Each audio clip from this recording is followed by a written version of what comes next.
Hey everyone, welcome to part 2 of my Germany speedrun. Before we get started, I would like you to know that I did find a guide to beating France and Britain by 1936, but I personally felt like it was a bit too gamey of a strategy to incorporate into this guide. But nonetheless, it did impress me. I'm just letting you guys know that I know there are other strategies out there that are much faster or a bit gamey to do little tips and tricks, but I personally feel like my guide is a more authentic, more straightforward guide for people who are more relying on a bit of a skill kind of build, even though the spy maneuvers are a bit, RNG. But otherwise, I still hope you guys enjoy the video nonetheless, and I will see y'all in the next video. So while you're building up to defeat the allies, one thing you want to make sure is you modify your tanks. I've already modified it, but previous recording kind of screwed up. But what I did with my tank is I made sure it was as fast as possible, as strong as possible when it comes to armor. Yes, it deals terribly to the reliability, but makes it extremely fast, and it hits hard pretty much for 1936 early world tank. Make sure you keep the suspension. The armor doesn't really matter too much. I'd rather make it cheaper, as we will add armor skirts just to make sure it's more armored, and keep the gas because it's as fast as possible. Upgrade your armament to improve small cannon because you want to make sure even though it's a light tank, you still want to make sure it hits as hard as it can against anything like another tank. Sure, it would be great to do, a close support gun for infantry, but that's not too much of your worry. That's your infantry's job to make sure those guys are tied down. Make sure you keep the radio in two-man turret. Two-man turret, I think, is the best out of all of them. And what you're going to do is you're going to go to, for your extra things, you want to make sure you have a heavy machine gun, so it adds a little bit more hard and soft attack against any infantry and other tanks. Make sure you have a wet ammo rack just to make sure that, reliability stays as high as you possibly can. And then you want to add armor skirts to make sure it has some armor and breakthrough potentiality. That is your tank build. When it comes to the Air Force, I would love to use medium bombers to make it a heck of a hard hitter for close air support, but due to how much it takes to produce it compared to what I can just do for close air support and fighters, when I'm already struggling against the air forces of the three giants next to me, it's better just to do close air support and fighters. So when it comes to the cast, what I do is I make sure I have two of these. I'm pretty sure. Small bomb bay. Let's see, that's agility, but ground attack is 6. Ground attack is 8. Yes, it hurts the agility, but you want to make sure it hits the hardest on ground attack. That's what you're designing this to be. As well as make sure you have strong engine and make sure you have some kind of defense for it. I mean, we can do either heavy or light. It doesn't matter. Honestly, you're not going for agility. So if you want something to be defensible, go with this. The cast is not meant to be agility. It's just meant to fight. And then obviously you want dive breaks to make sure it dives better and has better targeting when it does its fighting. Other than that, it's a pretty simple build for your cast. You can't really do much more with it. It's already pretty good when it gives you with what it gives you at the start. And then when it comes to the fighters, you simply just want to make sure it hits the hardest. Honestly, best thing to do is cannon, and make sure that allows it to do logistic strikes as well, but realistically speaking, you just want it to make sure it hits. So air attack 12, give it 2 engines. I know the game doesn't highly suggest it, but you don't worry about defense turrets, for they are the defense, and you're trying to spam them out as much as possible. So give them some armor plates and give them some self-sealing fuel, so that way they can fuel tanks, so that way they have some kind of defense. Range isn't going to matter considering they're flying above. Agility matters a little bit, but I'm going to do cannon and as well as a heavy gun, just so you know it has some kind of hard-hitting air attack to make sure it shoots down any other enemies. Agility has never been my weakness. It's always been the air defense for some reason, for everything I've done. But this is your fighter pilot build, and this is what you're going to be using for the rest of the game until you finish fighting. Now, next thing we'll do is I'll go over the template builds when I get enough army XP. Alright, so my focus for the Czechoslovakia puppet and all that has gone off, and I'm basically about to do Danziger War because I'm pretty much ready. I got enough troops to hold my borders, which is about 132 is kind of the number I'm looking for usually when I'm playing as Germany. But for the infantry, I've done already a little bit of editing, but I'm going to finish it out as doing 7 infantry, 2 artillery, and then add any support companies you got. I prefer to do engineer, artillery, anti-air, and then logistics, as well as doing cavalry detachment, stuff like that, just so I can get bonuses on recon and all that.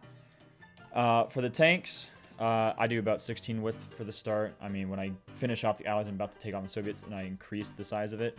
But I kind of do the same thing, about 16 width, 4 tanks, 4 trucks, and then I just add those support companies. I don't have enough exactly to get the logistics, but that's fine for now. Other than that, cavalry, don't do much with. I'll just leave that as garrisoning, so I will increase the size, replace this with military police. And trucks and all that, I don't really focus on that. Again, I do basic infantry and all that. This can be switched to an infantry division.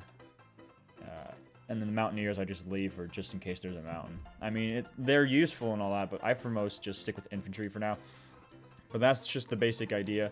Now we're getting ready to do Danziger War, and all our attack objectives are on standby. So we will have that. We'll get these guys training a little bit, but once they are done turning green and to be trained, we will use them to attack from the north and all that. For the Navy, just stack in all one big stack, have it on naval support, so that way they can't navally invade you, and you will navally invade them because you have 300 ships all stacked together. Air Force, just keep spamming out your planes. I keep having mine trained and all that so they can be combat ready. I did have to edit the tanks and the fighters a little bit just so I can get the bonuses from these research and production companies.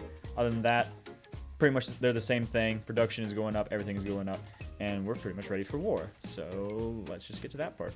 All right, Danziger War has finished, and we are pretty much ready to go. I know there are still supplies missing among my tanks and all that. Yes, they're a little green because I just made that little update to their template, but everything else is pretty much set and ready.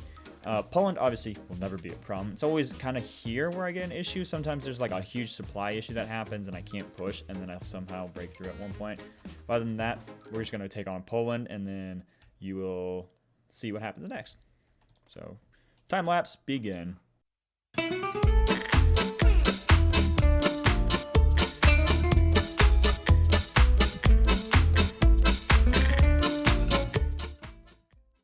Alright, so that's Poland dealt with. Now we just gotta do around the Maginot, which we are doing. So I usually put one army on it with the tanks all centered up on the north, so we can try to cut off any British reinforcements as soon as possible. The rest of the troops I usually have on standby right next to Britain, which honestly I could probably naval invade Britain and do them at the same time. Just knock out 2 birds with 1 stone. I usually have the tanks go into Britain as well, but it's fine. But I forgot to mention that these are also my commanders. Again, I kept these guys, kept all the division attack, recovery rate, and stuff like that. Added air experience so we can get that extra little bombing bonus. In case you're ever like worried about manpower, you can always go to extensive subscription. It's great. Just a little bit of training time going up, but I've trained all I need to train, so it's not like it's an issue. But we have the naval superiority we need to fight Britain. And, yeah. I'm the only one in this war, except for Italy. So Italy's fighting Ethiopia somehow. But we'll just let that happen. We'll do around the Maginot, get them going. Around the Maginot will be done right now. Alright, now that we have around the Maginot, all we have to do is worry about nothing. So, here's where the magic begins. Declare war.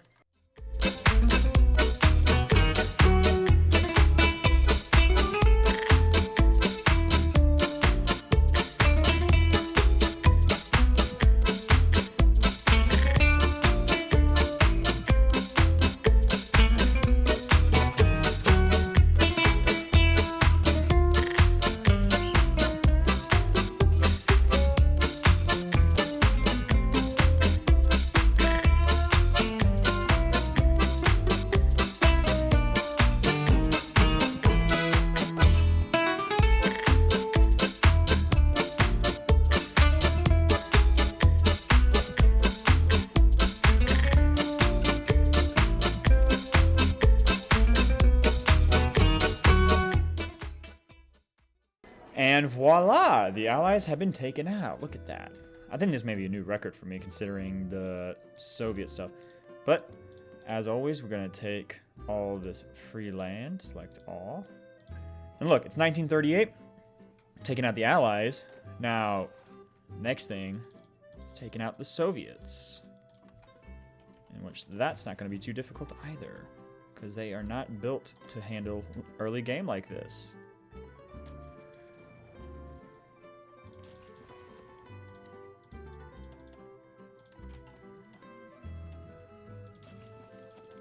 But now that we've handled the threat of the Allies, now we're going to take care of the the Comintern. So what we're going to do is we're going to have to also edit our tanks a little bit, just add a few more tanks and motorize. I would do 40 width, but considering supply issues, you know what, we're doing it. We're full sending. If it's worth sending, it's worth full sending.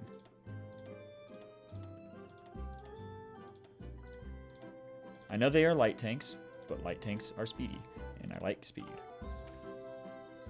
So, this is the template we've dealt with. Navy doesn't matter anymore, look at that. But we're going to spam out more bombers, more things, get more tanks out, more trucks, sorry, not carts. And now, we don't have any use for the Navy. If you want to have fun with the Navy, go ahead. I usually would do, like, you know, everything all at once and then separate it all out, and I would have control of the Mediterranean, I would have control over here, but the Russians are not built to combat Navy. So all you have to do is just draw a big arrow, and all my commanders have not leveled up, surprisingly. With how quick we've done things, I'm surprised they have not leveled up. But I'm just making sure we have nothing. Panzer still, I don't really care, honestly. Alright, well, I'll see you when the war goes ready. Alright, so the justification against the Soviets has popped off. I have my Navy split into two so they can defend this coast. I highly doubt the Soviets are going to invade from here, and if they even did, they would have to first do all of this, and I can easily call Italy in whenever I need to. But the general plan is all my infantry is on the border. I know there is lack of supply in certain areas. That is always going to be an issue with the Soviets. That has always been one. But the general idea with the tanks is we want them to start out their momentum in the plains area so that we don't have to worry about, you know, these swampy marshes or the cold north, as it is March 1939. So it's still cold in certain areas. So we push through the south. Once we break them there, we come in and come up to take Moscow. Currently, my collaboration government is almost done for the third time, and that should be the last bit to make them capitulate pretty quickly. Other than that, all of my people are supplied for the most part. Are lacking in certain areas, which I can easily dedicate more resources to as we gain more military factories. Tanks are almost done, but it's fine. Again, we should have enough to break them pretty easily. Air Force wise, yeah, I let it do its auto thing, even though it's kind of shit half the time.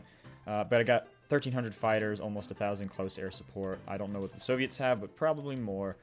Other than that, let's get this show on the road.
Hey guys, this is Bitter here in the editing phase. I just realized that this part of the video didn't capture the audio. I probably forgot to turn my mic off. what I was basically saying was that's how you conquer the Allies, including America, as well as the Comintern before 1941. I actually got it sooner than I expected in 1939, which is a new record for me, though it was probably due to a bit of luck with doing the save feature with Iron Man turned off. But, I mean, it's doable. I didn't do anything other than just, have luck on my side. But if you have any questions, comments, concerns, or you think you can do better, please let me know down in the comments, and I will see y'all in the next video. Bye.